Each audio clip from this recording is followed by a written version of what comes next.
guys, I'm back with another anime review, and this anime I love. I can't put any better review on this or make it any better or anything like that. This is an amazing anime that nobody really talks about, which is really sad to me because I'm in love.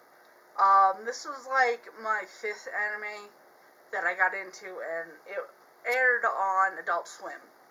And when I started watching it, I was like, this is amazing. Like, why don't more people watch it? And I think it just didn't get enough coverage as it did. Because I don't remember that Adult Swim finished it. But this is the time when I also started getting into Adult Swim and getting into anime. So this was kind of one of the ones that I fell in love with. And this is my heart anime that I will go back to. They do have a manga adaptation, and I will be reviewing that later. That one doesn't actually have a long series, and its story kind of differs from this anime. But I definitely believe that the anime came first, then the manga came second. And if the manga came first, then I don't know why I was waiting so long for the second volume. Kind of thing, so. But this is Wolf's Rain. Wolfy-Chan? Wolf's Rain. You may find a connection. But I love this story. It's got Kiba, Sume, Toboe, Hige, Blue. I was gonna call her Star, but she's not. She's not even the star of it. But it's Blue. I know and remember every character's name. And my favorite character? It's a mix because I love Kiba. He's a white wolf and he's amazing. But I love Sume. Something about how, I guess because he's so dark and mysterious, I guess.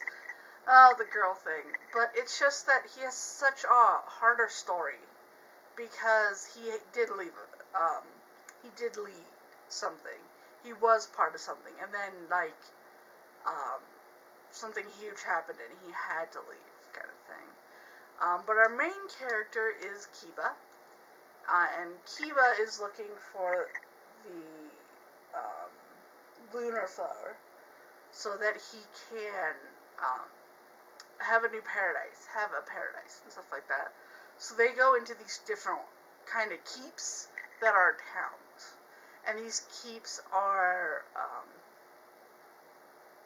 they're basically the lords who rule over the town, and every town has a lord, except for one town that they don't know where the Darshias went, but they seem to have disappeared. And the Darshias, or Lord Darshia, because he's kind of the main bad guy in this, is also trying to find the Lunar Maiden to kind of bring about kind of a paradise.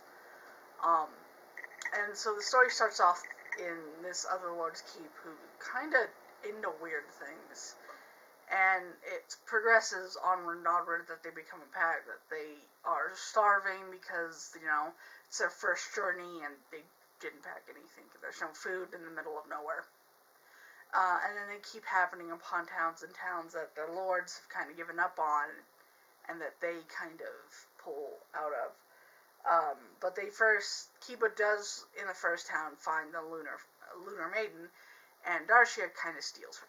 So they go on a journey to find her, and when they do, she runs up to Kiba and just rubs and fluffs him up, and all the wolves are like, oh, she smells good, oh, she gives the best rub, she pets you, and it feels like awesomeness.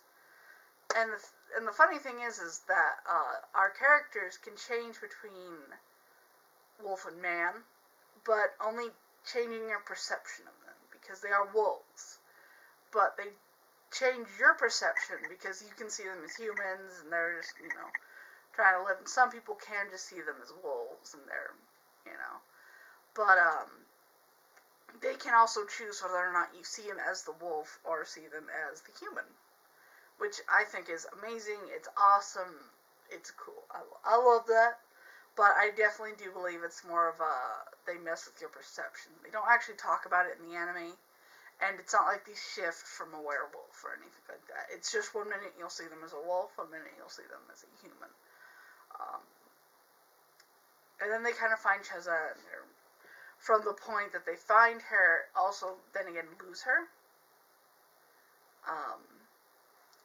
I think so. I can't remember, because I know in the first part before they find Cheza, they find more wolves that, oh, we thought this thing was leading to paradise, but this killed so many people. And I metaphorically see that as they did find their paradise, they died, and they weren't in this world anymore.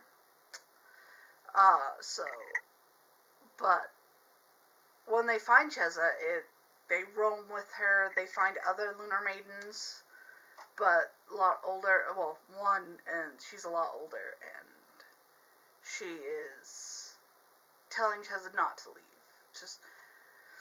It's best that you don't go with the wolves and you don't make a paradise. But Cheza wants to, so. And so Darcia keeps wanting to take her away. And we have kind of a background story with a detective, a scientist, and a hunter. Which, the hunter had a dog that was blue, and Blue was a half-wolf. So she figured out that she could mess with people's perceptions. It kind of fell for Hige. But Hige's also kind of leading him somewhere, which then turns into Cesare's keep. Which Cesare is leading these wolves. And kind of also, I think she's the one that grabbed it next, the Lunar Maiden, and leads the wolves to them and to try and force paradise, which can't really be done. But as the wolves get into the keep, they find all these wolves with matching collars that Hige had. And they find out that Hige was part of this whole scheme about it, but he didn't know it because I'm thinking he grew up in that, and he didn't know that he was part of it. Just genetically engineered to go to it. So they break his collar, and then basically the rest of the story is them just trying to get Cheza back and trying to stop Darcia from making a new paradise, which I'm guessing the previous people who merged with Wolf that were the Darcias made this world with the keeps and stuff like that. I won't really give away the ending because it is so sad. I do get teary-eyed at this ending because it's so sad. It's just, but I'll give you one hint. There's a lot of death. Like, it gets a lot of, like, everyone just die. Just die. And it has such a great story to it. It has action. It has why the wolves are doing this, why his keep is so driven, and it's an amazing story. I love it. I bought all the series of it. I'm also thinking about buying the new release of the Blu-ray, which I'm like, because apparently there was some OVAs or something that was missing from this collection, which I don't know. But probably, and it's really sad because I really like this story and all this stuff, so. So I might buy it. I'm thinking about it. But this is an amazing story. I recommend it for anybody that's not a kid. I mean, you can, but there is some violence and there is some blood, so it's not appropriate. But it is a good, like, if you wanted to start with this, it's not a bad one to start on. It's so good, and it's darker colors and stuff like that. So it's not really bright, it's not really sparkly, it's nothing like that. It's very much a darker one. So I definitely recommend this to anybody who either wants to get into it or has started anime as a good second, third, or anything like that. So if you like this, definitely leave a like, comment if you like Wolfstrain, if there's any other Wolfy anime or Wolf anime that you think I should watch. Definitely leave a comment there. Subscribe because I do make daily videos of either anime or manga. It just varies. I know that today it snowed. It snowed, guys. Oh, so much snow, but it's okay. I hope you're staying warm. Wolfy-Chan, out. Bye, guys.